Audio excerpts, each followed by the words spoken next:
এই যে প্রকৃতিতে জীব আসলো কোথা থেকে, জীবের যে সৃষ্টি, এগুলো কিন্তু ধর্মগুলো ব্যাখ্যা করে। মানুষ কোথা থেকে আসলো, অন্যান্য প্রাণী কোথা থেকে আসলো, এটা কিন্তু একটা ফান্ডামেন্টাল জায়গা ছিল। তাহলে যখন এই প্রশ্নের উত্তর চলে আসলো, তখন আগে যেই জায়গাতে ঈশ্বর বসেছিল, ঈশ্বরের জায়গাটা এখন মানুষ তার একটা ল সিস্টেম সে আবিষ্কার করল। সে ল দিয়ে ব্যাখ্যা করতেছে এটা কেন হচ্ছে, ওইটা কেন হচ্ছে। তাহলে কি আস্তে, আস্তে ঈশ্বরের যে অ্যাক্সেস ছিল, ঈশ্বরের অ্যাক্সেসটা ধীরে, ধীরে কমে গেল। উদাহরণস্বরূপ ধরেন জীবের যে ব্যাখ্যা, ডারউইনের যদি আমরা দেখি যে বিবর্তনের পরে আমরা আস্তে, আস্তে বুঝতে শিখতেছিলাম যে প্রকৃতিতে কোন কিছুই হঠাৎ করে সৃষ্টি হয় নাই। বা একটা জীবের সাথে আরেকটা জীব, একটা প্রাণীর সাথে আরেকটা জীব প্রাণীর একটা সবকিছুর সাথে একটার সাথে আরেকটা কানেকশন কাছাকাছি, যেটাকে হোমোলোগাস বলা হচ্ছে। এইটা কেন গুরুত্বপূর্ণ? কারণ আমরা দেখি প্রায় সব জায়গাতেই, সব ধর্মতেই ঈশ্বরগুলো প্রকৃতিকে ব্যাখ্যা করতেছে এবং মানুষের সৃষ্টি, তারপরে অন্যান্য প্রাণীর সৃষ্টি এগুলো ব্যাখ্যা করতেছে। মানুষের সৃষ্টিকর্তা যদি ধরি আমরা, যেটা স্পেশালি মেড, বেশিরভাগ ধর্ম আব্রাহামিক রিলিজনে যদি দেখি আদম হাওয়ার সৃষ্টি করে তাকে পৃথিবীতে পাঠানো হয়েছে। অর্থাৎ এরা পৃথিবীর বাইরে থেকে আসছে। এখন যদি জীববিজ্ঞানের জায়গা থেকে যদি দেখি, প্রাণী হিসেবে আমরা কি এই পৃথিবীতে এভাবে টিকে থাকতে পারি কিনা? অর্থাৎ এই যে টিকে থাকার জন্য স্লোলি ডেভেলপমেন্ট, প্রত্যেকটা প্রাণী যে হঠাৎ করে সৃষ্টি হওয়া, এটা ফান্ডামেন্টাল বায়োলজির সাথে ম্যাচ করে না। কারণ যে ফান্ডামেন্টাল সেলুলার ফাংশন আমাদের বডিতে আছে, যেই সেলুলার মানে কোষের যে অ্যাক্টিভিটিস, তার যে কোষের যে ফান্ডামেন্টাল যে জিনিসগুলো, মৌলিক যে জিনিসগুলো, একটা কোষ যেভাবে কাজ করে, সেটা মানুষের কোষ হোক, একটা পাখির কোষ হোক, একটা গাছের কোষ হোক, ব্যাকটেরিয়া হোক, এই জায়গাগুলোতে এই যে ফান্ডামেন্টাল যে মিল এবং তার যে বিকাশ, এটাতে স্পষ্ট একটা ইনফরমেশন চলে আসে আমাদের কাছে যে এই যে জীবগুলো কোনটার থেকে মানে বিচ্ছিন্ন না, কানেক্টেড। প্রাণীগুলো যেভাবে কানেক্টেড, ট্রি অফ লাইফ দেখলে এটা ক্লিয়ারলি বোঝা যায়। ট্রি অফ লাইফের দেখলে আমরা দেখি যে একটার সাথে একটা, একটার সাথে একটা, একটার সাথে একটা কাছাকাছি এবং মিল আছে। এবং আমরা যদি মাইক্রোস্কোপিক লেভেলে যাই, অর্থাৎ অণুবীক্ষণ যন্ত্র দিয়ে যদি দেখি, ইলেকট্রন মাইক্রোস্কোপ যদি আমরা ইউজ করি, তাহলে কোষের ভিতরের উপাদানগুলো আমরা দেখতে পাই, যেটা আগে দেখা সম্ভব ছিল না কখনোই। আপনি ১০০, ১৫০, ২০০ বছর আগে যান, ওইভাবে আমরা এত ডিটেইলস জানতাম না। গত ৭০ বছর, ১০০ বছরে যে জেনেটিক ইনফরমেশন আসছে, সেটার অ্যাক্সেস আমাদের ছিল না। দিনে, দিনে আরো টেকনোলজি ইমপ্রুভ হচ্ছে। আরো আমরা বেশি জানতে পারতেছি। ওইগুলো আমরা হ্যান্ডলিং করতে পারতেছি। একটা কোষের কথা আমি উদাহরণ দিচ্ছি। কোষের উদাহরণটা এই কারণে নিয়ে আসলাম। এটা হচ্ছে জীবের ফান্ডামেন্টাল ইউনিট। আপনি একটা উদ্ভিদ কোষও দেখবেন, একটা প্রাণী কোষ নেবেন, দেখবেন যে এখানে বেসিক জিনিস সেম। তাহলে এবং বেসিক জিনিস সেম হইতে পারে, সেটা কোনো কথা না। কিন্তু কথা হচ্ছে সেম হওয়ার পেছনে কোনো যোগসূত্র আছে কিনা? এখন মানুষের দেহে মানুষ যদি স্পেশালি ক্রিয়েটেড হয়, নরমাল সেন্স হচ্ছে মানুষের সাথে অন্যান্য প্রাণীর এই যে এত মিল, ইন্টারনাল মিল, বাহ্যিক তো আছেই। বাহ্যিক যে মিলটা সেটা তো আছেই। কিন্তু ইন্টারনালি এত মিল হওয়াটা, এটা কোইন্সিডেন্স হয় না। কারণ আমরা দেখি যে প্রকৃতিতে জীবের যে বিকাশ ঘটছে এবং যে আমরা টাইম লাইনটা মাপতে পারি, এটা জেনেটিক্স দিয়েই যদি আমরা ধরি, এই যে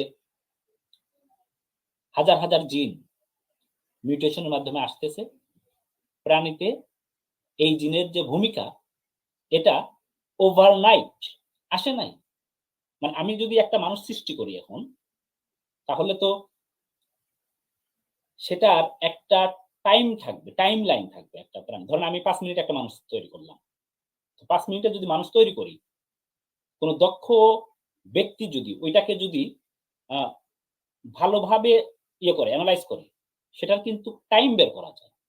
আপনি যদি একটা গাড়ি নেন, গাড়ির বিষয়ে যারা এক্সপার্ট, তারা কিন্তু আপনার অনেক পার্টস দেখে বলে দিতে পারবে, বুঝে দিতে পারবে যে এটা এটা এটা কতদিন হইছে, এটা কতদিন চলবে, না চলবে। একটা টাইমলাইন থাকে। টাইমলাইন একটা গাড়ির যে বিভিন্ন পার্টস আছে। সেই পার্টস এর একটা তারা বুঝতে পারবে যে এই পার্টসটা কতদিন আগের বা কোন সময়ের। আরো উদাহরণ দেই আমি। যদি আমরা একটা বর্তমানের যে গাড়িগুলো আছে, বর্তমানের গাড়িগুলো যদি আমরা দেখি এবং ৫০০ বছর আগে, ৫০০ বছর আগে না, ১৫০ বছর আগে, ২০০ বছর আগে যদি আপনি কোন কার ফ্যাক্টরিতে প্রবেশ করেন এবং ওই কার ফ্যাক্টরির যে গাড়িগুলো আছে, আপনি যদি মেলান, আপনি স্পষ্টভাবে বুঝতে পারবেন যে এই গাড়িগুলো আগে ছিল না। আমি গাড়ির উদাহরণ দিচ্ছি। বা আপনি চাকার উদাহরণ নিতে পারেন। চাকা। চাকার ইতিহাস হচ্ছে হাজার বছরের ইতিহাস। পৃথিবীতে বিভিন্ন মিউজিয়ামে, বড়, বড় মিউজিয়ামে দেখবেন আগের যুগের চাকাগুলো এখানে আছে। মিউজিয়ামে গেলে চাকাগুলো দেখা যায়। চাকা যদি দেখেন, আগের যুগের চাকা আর বর্তমান সময়ের চাকা ভিন্ন। আপনি 21st সেঞ্চুরিতে যে চাকাগুলো ব্যবহার হচ্ছে সেটা গাড়িতে হোক বা অন্য মেকানিজমে হোক, যেকোনো ডিভাইসে হোক। যেকোনো ডিভাইসের যদি আপনি কোন মেশিনারিজ দেখেন, ইভেন এটা আমি আরো কয়েকটা উদাহরণ দিই। আপনি যদি কম্পিউটার দেখেন, আপনি আইফোন দেখেন, মোবাইল ফোনগুলো যদি দেখেন ১০০ বছর আগে বর্তমানের যে গত ২০ বছরে ৩০ বছরে যে মোবাইলগুলা মার্কেটে আসছে, আপনি ৫০ বছর আগে সেটা পাবেন না। উদাহরণগুলো কেন দিচ্ছি? আমি বায়োলজিক্যালি একটা সেন্স মেক করার চেষ্টা করতেছি। ঠিক একইভাবে কারের যে উদাহরণ দিলাম, গাড়ির উদাহরণ, আপনি লেটেস্ট মডেল এবং ওল্ড মডেল কখনো সময়ের বিবেচনায় আপনি আলাদা করতে পারবেন।